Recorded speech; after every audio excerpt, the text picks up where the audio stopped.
So, another case of my bull and your ox. Do we not all remember that when Bork Cochran moved for a continuance in the Becker case, and Judge Samuel Seabury refused it, the great lawyer threw up his brief in the air and passionately exclaimed, "This is not a trial, it is an assassination." No lawyer said that to Judge Roan, trying Leo Frank, and there never was the slightest evidence that Frank's trial was disorderly.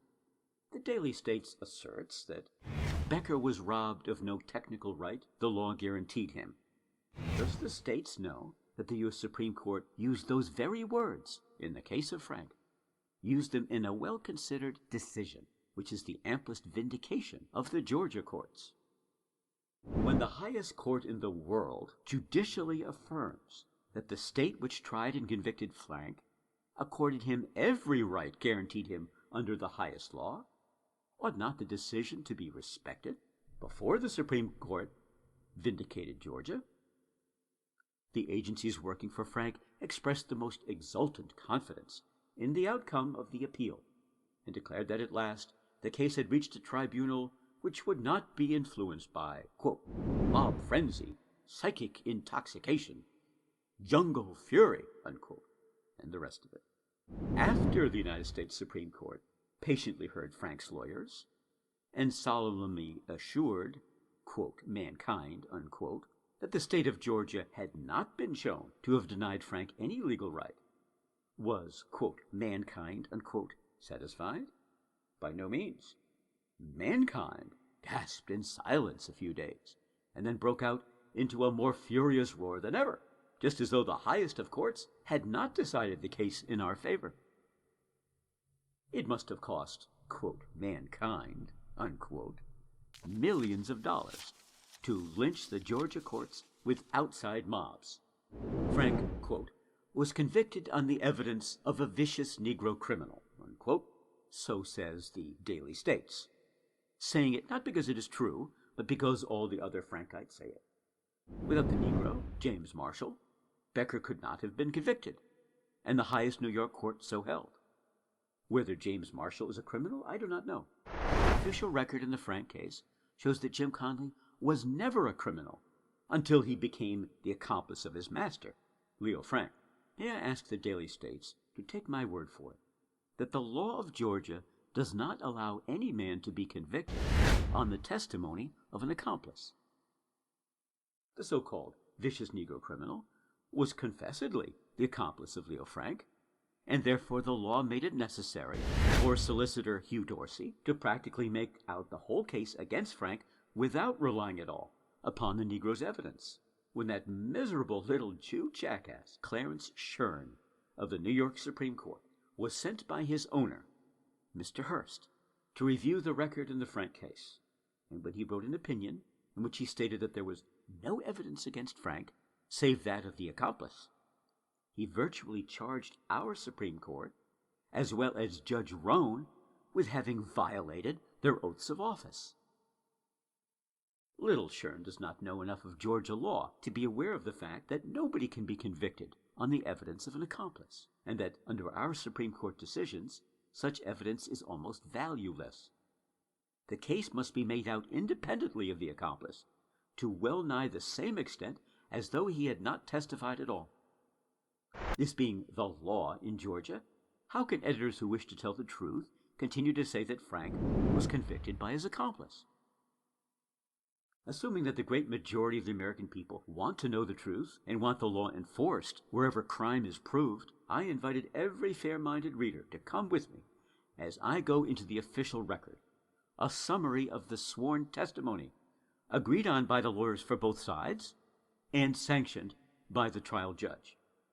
Narrator's note: what this refers to is at the end of the trial, you have, of course, a transcript. The stenographers are typing along the whole time, typing out every word. And then at the end of the trial, the lawyers for the defense and the prosecution, the district attorney, they read it all through and they would agree, yes, this is what was said by both sides. This is accurate. These are the actual words. And if they both agree, then indeed, that is what was said. That's the evidence that came out in court.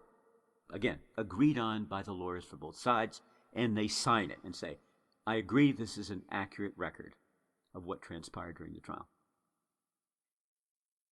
Back to Watson. But before turning to the dry leaves of the brief of evidence, let me ask you to look upon the girl herself, as she appeared in life to one who seems to have known her well. Writing to the Christian Standard, in protest against an editorial in the Christian Evangelist, A.M. Beatty says, Mary Phagan was a member of the Adriel class of the First Christian Bible School, and the last act she did on earth was to iron with her own hands her white dress that she might present the next day and help in winning a contest. The Sunday she expected to be at Bible school, she was lying on a slab in an undertaker's in the same block as the first church is located, having met death in a horrible manner. It is very complete, that little picture, drawn in 2 sentences. Mary Phagan, not quite 14 years old, ironing the white dress she meant to wear to the Bible school the next day. The First Christian Church stands near the morgue, and as she daydreamed of the morrow in the contest in her class, she saw the temple and the white-dressed girls who would be her companions. She did not see the morgue. The pity of it. The garment which she washed and ironed became her shroud, after she had been to the morgue instead of to the church. Surely fate has seldom been more cruel to a perfectly innocent child. Mrs. J.W. Coleman, narrator's note, the mother. She had married a Mr. Coleman. She was a widow. The father of Mary Phagan had died when she was very young. Mrs. J.W. Coleman was the first witness for the state. She testified, I am Mary Phagan's mother. I last saw her alive on April 26, 1913. She was getting ready to go to the pencil factory to get her pay envelope. About 11:30, she ate some cabbage and bread. She left home at 11:45. She would have been 14 years old on the first day of June. Was fair-complected, heavy-set, very pretty, and was extra large for her age. She had dimples on her cheeks. Witness described how her daughter was dressed and identified as Mary's. The articles of clothing shown her, clothing taken from the corpse. George Epps, a white boy, was the next witness. He was 14 years old and was neighbor to Mary's family. He rode on the streetcar with Mary as she came into the city. She told him she was going to the pencil factory to get her money and would then go to the Elkin Watson place to see the Veterans Parade at 2 o'clock. Narrator's note, that was Veterans Memorial Day Parade for the Southerners. It was Confederate Memorial Day to honor the soldiers who served and died in the war between the states / the American Civil War. She never showed up. I stayed around there until 4 o'clock, then went to the ball game. Narrator's note, the baseball game. Quote, when I left her at the corner of Forsyth and Marietta Streets, she went over the bridge to the pencil factory, about 2 blocks down Forsyth Street, unquote. The boy put the time of his separation from the girl at 12:07. Narrator's note, slightly after noontime. But in cross-examination he said, first, that he knew it by Brian Kellehy's clock, and then by the sun. The immateriality of the variations in time, except on Leo Frank's own clock, will be shown directly. The next witness for the state was Newt Lee, the Negro night watchman at the factory. He had been working there only about 3 weeks. Leo Frank had taken him over the building and instructed him in his duties. On every day except Saturdays, he was to go on duty at 6 o'clock p.m. On Saturdays, at 5 o'clock. On Friday the 25th of April, Frank said to Newt, tomorrow is a holiday, and I want you to come back at 4 o'clock. I want to get off a little earlier than usual. Newt then went on to say that he got to the factory on Saturday about 3 or 4 minutes before 4. The front door was not locked. He had never found it locked on Saturday evenings. But there are double doors halfway up the steps, which he had always found unlocked before, but which, this Saturday evening, he found locked. He took his keys and unlocked this stairway door and went on upstairs to the 2nd floor, where Frank's office was located. Newt announced his arrival, as he had always done, by calling out, all right, Mr. Frank, quote, and he come bustling out of his office and says, Newt, I'm sorry I had you come so soon. You could have been at home sleeping. I tell you what you do. You go out in town and have a good time, unquote. Newt stated that always before, when Frank had anything to say to him, he would say, step here a minute, Newt. Quote, this time, Frank came bustling toward the Negro, rubbing his hands. And when Newt asked to be allowed to go into the shipping room to get some sleep, Frank answered, you need to have a good time. You go downtown, stay an hour and a half, and come back your usual time at 6 o'clock. Be sure to come back at 6 o'clock, unquote. He did as he was told, returned to the factory at 2 minutes before 6, and found the stair doors unlocked. Frank took the slip out of the time clock and put in a new one. Quote, it took him twice as long this time as it did the other times I saw him fix it. He fumbled putting it in, unquote. After the slip had been put in, Newt punched his time and went on downstairs. Mr. J.M. Gant came to the front door and asked Newt for permission to go upstairs after an old pair of shoes he had left there, some time before when he was employed at the factory. Newt answered that he was not allowed to let anyone in after 6 o'clock. Quote, about that time, Mr. Frank came bustling out of the door and ran into Gant unexpected, and he jumped back frightened, unquote. Gant asked Frank if he had any objection to his going upstairs after his old shoes. Frank answered, I don't think they're up there. I think I saw a boy sweep some up in the trash the other day, unquote. Gant asked what sort of shoes he saw the boy sweep out, and Frank said they were, quote, tans, unquote. Gant replied, well, I had a pair of black ones too. Frank says, well, I don't know, and dropped his head down just so. Illustrated. Quote, then he raised his head and says, Newt, go with him and stay with him and help him find them, unquote. And I went up there with Mr. Gant and found them in the shipping room, 2 pairs, the tans and black ones too, unquote. That night after 7 o'clock, Frank telephoned to Newt and asked, how's everything? This was the first time he had ever phoned the night watchman on a Saturday night. He did not ask about Gant. There was a gas jet in the basement at the foot of the ladder, and Frank had told Newt to keep it burning all the time. Quote, left it Saturday morning burning bright. When I got there on making my rounds at 7 o'clock p.m. on the 26th of April, narrator's note, that is the day or the afternoon of the murder, it was burning just as low as you could turn it, like a lightning bug. When 3 o'clock came, narrator's note, of course after midnight, went down to the basement. I went down to the toilet, and when I got through, I looked at the dustbin back at the door, that is the back door opening onto the alley, to see how the door was, and it being dark, picked up my lantern and went there. I saw something laying there, just thought some of the boys had put there to scare me, and I walked a little piece toward it, and I saw what it was, and I got out of there. I got up the ladder and called the police station. It was after 3 o'clock. Of course, what he had discovered was the body of the dead Mary Phagan. Returning to the story. I tried to get Mr. Frank, and was still trying to when the police officers came. I guess I was trying, parenthetically, to get Frank to answer the phone, about 8 minutes.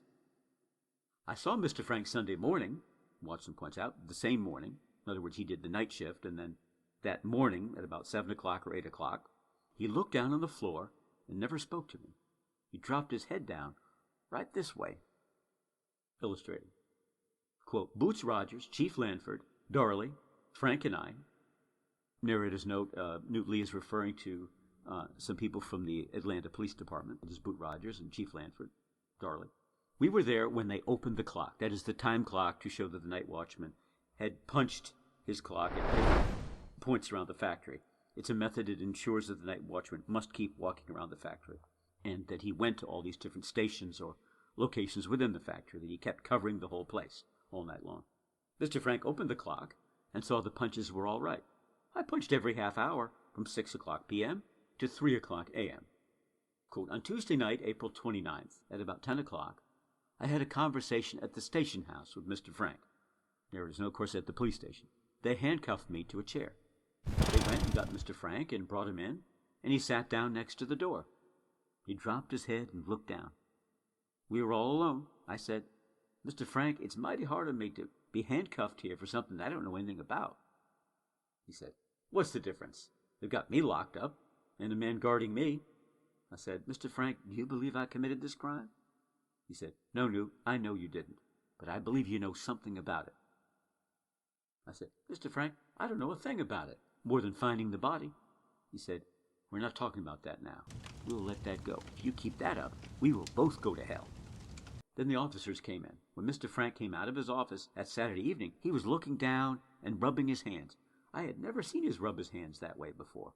End of quote. Newt stated on cross-examination that he would not have gone so far back in the basement and would not have seen the body if a call of nature down there had not caused him to use the toilet, which was located near the corpse. When I got through, I picked up my lantern. I walked a few steps that way. I seed something over there, about that much of the lady's leg and dress. Illustrating. I think I reported to the police that it was a white woman. When I first got there, I didn't think it was a white woman because her face was so dirty and her hair crinkled. When I was in the basement, that is, the morning the body was found, one of the policemen read the note that they found. They read these words: "The tall, black, slim Negro did this. He will try to lay it on the night." And when they got to the word night, I said, "They must be trying to put it off on me." Watson notes, note that the Negro is corroborated on this point by Sargent Dobbs, the next witness. And bear it in mind because of its extreme importance, as you will soon see. Police Sergeant L.S. Dobbs testified that a call came to the police headquarters at about 3:25 a.m. on the morning of April 27th. That is, that Sunday, narrator's note, Sunday morning, the day after the murder. And he went to the pencil factory, descended to the basement by means of the trap door and ladder. The Negro led the officers back to the body, about 150 feet. Now comes Dobbs' testimony. Quote, "The girl was lying on her face, not lying directly on her stomach, with the left side up just a little. We couldn't tell by looking at her whether she was white or black, only by her golden hair. They turned her over, and her face was full of dirt and dust. They took a piece of paper and rubbed the dirt off her face, and we could tell then that it was a white girl. I pulled up her clothes and could tell by the skin of the knee that it was a white girl. Her face was punctured, full of holes, and swollen and black. She had a cut on the left side of her head, as if she had been struck, and there was a little blood there. The cord was around her neck, sunk into the flesh. She also had a piece of her underclothing around her neck. The cord was still tight around her neck. The tongue was protruding just the least bit. The cord was pulled tight and had cut into the flesh, and tied just as tight as it could be. The underclothing around the neck was not tight. There wasn't much blood on her head. It was dry on the outside. I stuck my finger under the hair, and it was a little moist. This scratch pad was lying on the ground close to the body. I found the notes under the sawdust, lying near the head. The pad was lying near the notes. They were all right close together." Narrator's note, this is part of the summary of the case here, so it's not exactly smooth. This is the stenographer basically summarizing the main message that they were saying. It's not an exact word to word, because it's a little bit abrupt, as you can see. Sergeant Dobbs continues, "Newt Lee told us it was a white woman. There was a trash pile near the boiler where this hat was found, and paper and pencils down there, too. The hat and shoe were on the trash pile. Everything was gone off it, ribbon and all. It looked like she had been dragged on her face by her feet. I thought the places on her face had been made by dragging. That was a dirt floor with cinders on it, scattered over the dirt. The place where I thought I saw someone drag was right in front of the elevator, directly back. The little trail where I thought showed the body was dragged went straight on down from in front of the elevator where the girl was found. It was a continuous trail. The body was cold and stiff, hands folded across the breast. I didn't find any blood on the ground or on the sawdust around where we found the body. The sign of dragging started east of the ladder. A man going down the ladder to the rear of the basement would not go in front of the elevator where the dragging was. A man couldn't get down that ladder with another person. It's difficult for one person to get through that scuttle hole. The back door was shut. Staple had been pulled.